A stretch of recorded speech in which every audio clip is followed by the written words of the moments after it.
গাছের আম খুব মজার আম। বাড়িতে এসেছি, কিন্তু বাড়িতে বেশি সময় থাকতে পারিনি। গিয়েছিলাম ধর্মীয় অনুষ্ঠানে। সেখান থেকে এসে গাছ থেকে অনেকগুলো আম পেড়ে নিলাম। এখন আমি আমগুলো সুন্দর করে কেটে মজা করে খাবো।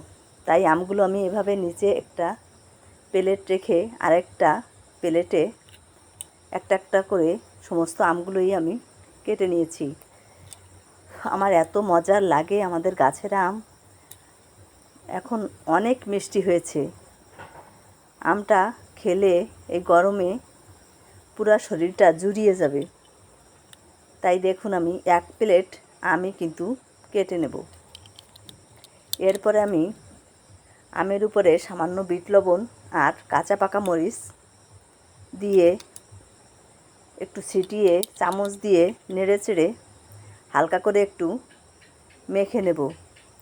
তারপরে আমরা সবাই মিলে আমগুলো খাবো। দেখুন, আমার আমটা কাটা হয়েছে, আমার পুরা এক প্লেট আম হয়েছে। এখন আমি মাখার আগেই সবাই নিয়ে খাওয়া শুরু করে দিয়েছে। আপনাদের ভালো লাগলে আপনারাও আসতে পারেন। ভালো থাকবেন সকলে। ধন্যবাদ।